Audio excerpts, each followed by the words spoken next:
भेजा जाता ताकि वो वापस ना आ सके कभी भी। और न जाने कितने ऐसे हैं कि भाई परमानंद जैसे हैं जो वापस आ गए थे, अन्यथा सब वहीं पर जो है उनके वहीं पर मृत्यु हो गई। तो मैं उन शहीदों के बारे में अभी हमारे पास मैंने एक बात कही थी आपसे। यह 3 बेटियां बैठी हैं, मैं उनको आमंत्रित करता हूं। अब तीनों का मैं परिचय देना चाहूँगा आपको। हमारे बच्चे न जाने कितने लेवेंडर लगाते हैं, पाउडर लगाते हैं और न जाने क्या क्या करते हैं, लेकिन हमारे आसपास में इस प्रकार के बच्चे मिल जाएंगे आपको, इस प्रकार के माता पिता मिल जाएंगे कि उन बच्चों में बड़ी असीम प्रतिभा होती है और वो बच्चे मजदूरी भी करते हैं और पढ़ाई के लिए खर्चा निकाल करके फिर स्कूल में जाते हैं, विद्यालय में जाते हैं। और 2 बेटियों को बुला रहा हूँ यहाँ पर, पिता नहीं है। 5वीं 6वीं क्लास में हमारे पास आई थी वो, और इस प्रकार के 46 बच्चे हैं। मैंने कहा था कि पृथ्वी का क्षेत्र जितना विशाल है, सेवा का क्षेत्र भी उतना ही विशाल है। हम रिटायर हो जाते हैं, सेवानिवृत्त हो जाते हैं, लेकिन अपने घरों में बैठे रहते हैं या फिर दोबारा कमाना शुरू कर देते हैं। नहीं, बिल्कुल नहीं। अब दुनिया से जो लिया है, समाज से जो लिया, उसको वापस करने की बहुत आवश्यकता है, बहुत ही जरूरी है। और 46 बच्चे मेरे पास में इस समय में हैं जो पूरे भारत के अंदर पढ़ रहे हैं। उनमें से अनायास ये संयोग है, ये बहुत अच्छी मेरा सौभाग्य है कि उसमें से ये 3 बेटियां यहाँ पर आई हुई हैं। और मैं चाहूँगा कि बिना तैयारी के सही एक गीत वो प्रस्तुत किया करें यहाँ पर। आइए जरा। ये है विमलेश कुमारी और 12वीं कक्षा में ये मजदूरी भी करती है, खेतों में काम करती है। 12वीं क्लास में ये बीच खड़ी आप हाथ, हाँ, ये 74% नंबर लेकर के आई है राजस्थान विद्यालय से। वहाँ पर राजस्थान शिक्षा बोर्ड से गुरुकुल में पढ़ती है। इसको हमने 5वीं 6वीं क्लास में भेजा था। ये विमलेश कुमारी खेतों में काम करती है और लेकिन 60% नंबर लेकर के आई है। काम भी करना है, माँ का हाथ बटाना है और उसके बाद पढ़ भी रही हैं। यहाँ पर अभी इन्होंने ये हमारी बेटी है नीतू, यहाँ पर ये सब कर रहे थे। हमारे बच्चे जो है ना, ये सिर्फ यहाँ तक सीमित नहीं है पढ़ाई तक, ये सारे के सारे बच्चे ये सब चीज़ें ये सब कर लेते हैं। जहाँ सफाई करनी हो या फिर मंच पर बोलना हो, सब ये ऑलराउंडर होते हैं। तो इन बेटियों को कल ही हमने प्रवेश दिलवाया। बड़ी थोड़ा सा नेशनल लेवल के इंस्टीट्यूट है ये, इनको नौकरी की जरूरत ना पड़े, हम वो कोर्स करवाते हैं इन बच्चों से। इस प्रकार की हमारे पास 10-15 लड़कियां जो कोर्स करके गई हैं और वो अपना कमा रही हैं, अपने आत्मनिर्भर हैं, अपने परिवार को पाल रही हैं और साथ में जहां जाते हैं उस परिवार को भी सहायता करती हैं। तो आइए मैं इन बेटियों को यहाँ पर आमंत्रित करता हूँ। ये नीतू कुमारी है, हमारे शिविर लगा करते हैं, व्यक्तित्व निर्माण शिविर। अपने बच्चों को भेजिए तो सही। ये जो बेटियां हैं कभी घर में नहीं बैठने देते हम। जब इनकी छुट्टियां हो जाती हैं उस समय घर से निकाल देते हैं इनको कि जाओ और शिविरों में जाओ। शिविरों में जाती हैं। और थोड़ा सा आप नीतू जरा एक बार बता देना कि आपके शिविरों में क्या होता है। समय तो होता जा रहा है लेकिन आपको थोड़ा सा मालूम पड़ेगा कि आपको अपने बच्चों का पालन पोषण कैसे करना है। नीतू आइए जल्दी से। गीत बाद में हम पेश करते हैं, लेकिन क्या कर आप कहाँ किस तरह से। सभी को मेरा नमस्ते। मैं शिविर में जाती हूँ। जब छुट्टियाँ पड़ती है ना कॉलेज की या स्कूल की छुट्टियाँ पड़ती है तो हम कभी अपने घर पे नहीं बैठते।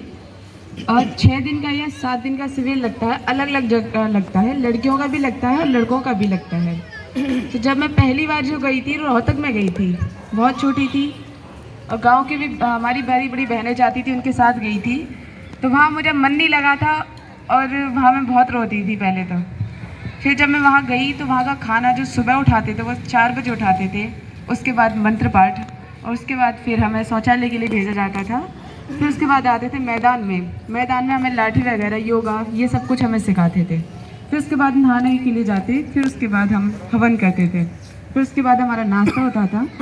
फिर उसके बाद हमें सफाई के लिए, निरीक्षण के लिए हमें छोड़ दिया जाता था आधे घंटे के लिए। फिर उसके बाद हम जाते थे बौद्धिक के लिए। जो बाहर से आए हुए अतिथि होते थे वो अपना बौद्धिक देते थे, जो पुरानी बातें होती हैं जो हमारे जीवन के लिए अच्छी होती हैं, वो सारी बातें बताते थे। फिर उसके बाद हमें 12 से 1 बजे तक भोजन होता था। फिर उसके बाद हमें 2 घंटे के लिए आराम के लिए छोड़ दिया जाता था। फिर शाम को भी वही बौद्धिक होता था, उसमें भी हमें पुरानी बातें बताई जाती थी। फिर उसके बाद हमें जलपान दिया जाता था, उसमें कुछ भी दे देते थे खाने के लिए, जैसे कि जलपान में नींबू पानी होता है या फिर अलग अलग चीज़ें ला के दे देते जो बच्चों का मन होता था।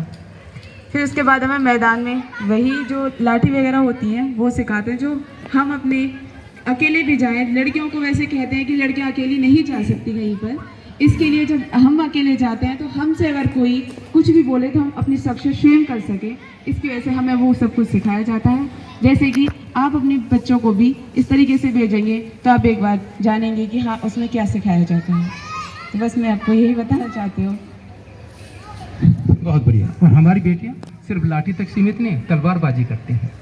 और अभी 14 जून को हमने कार्यक्रम किया था, परसों हम कार्यक्रम करके आए हैं। इन बेटियां जो हैं लाठी, तलवार और क्या है वो मलखम्ब, रस्से पर चढ़ना ऊंचाई तक, ये सब के सब।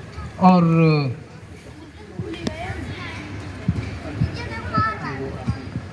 खैर ठीक है, मैं नहीं करवाऊंगा, मैं उसके लिए तैयार नहीं है। तो बिल्कुल देखने वाली बात होती है। इन बच्चों को मैं आमंत्रित करता हूँ। महाभारत का युद्ध हुआ था। 18 क्षोहिणी सेना कुरुक्षेत्र के मैदान में आमने सामने खड़ी थी। कौरव और पांडव खड़े थे। और उस समय में एक वहाँ पर जो विध्वंस हुआ, उसके पश्चात जितने बड़े बड़े पराक्रमी थे, जो कृपाचार्य और द्रोणाचार्य, ये सब के सब ये सब खत्म हो गए थे। बहुत हानि हुई थी। उसके पश्चात अनाचार बढ़ता चला गया। महाभारत के युद्ध के पश्चात से बहुत गिरावटें आती गईं। और उससे संबंधित मुझे लगता है कि शायद वो गीत प्रस्तुत कर रही हैं। आप आइए कि हमारा भारत क्या था और क्या हो गया, महाभारत हो गया हमारे यहाँ पर। आइए दोनों बेटियाँ।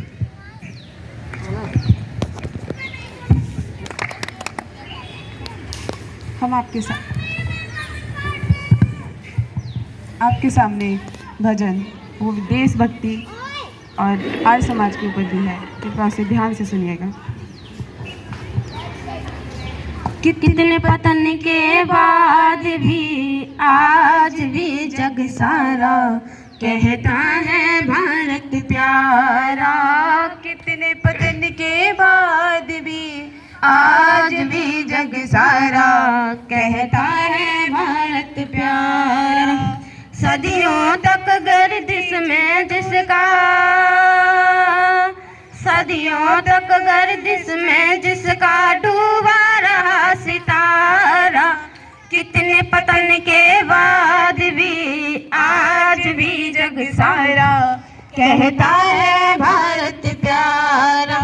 यह सच हम बन कर रहे चक्रवर्ती सम्राट, आलस और प्रमाद में खो बैठे सब ठाट।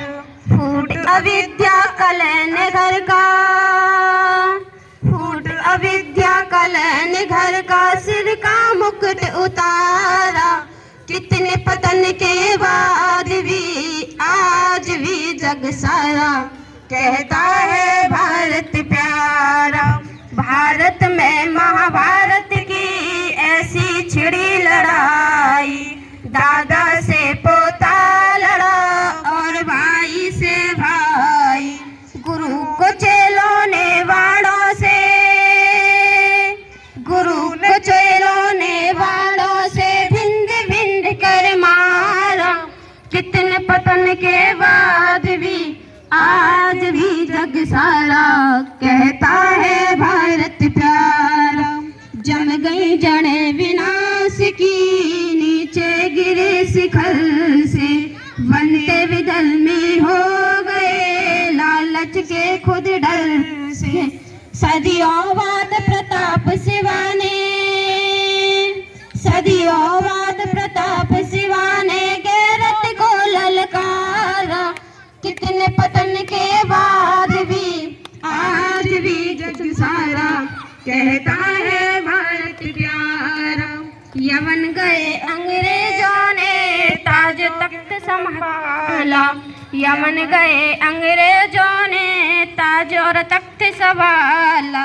भड़की ऋषि दयानंद से फिर जौहर की ज्वाला, भड़की ऋषि दयानंद से फिर जौहर की ज्वाला। आजादी का बिगल बजाकर, आजादी का बिगल बजाकर हर फूल बना अंगारा। कितने पतन के बाद भी आज भी जग सारा कहता है भारत प्यारा। कितने पतन के बाद भी आज भी जग सारा कहता है भारत प्यारा।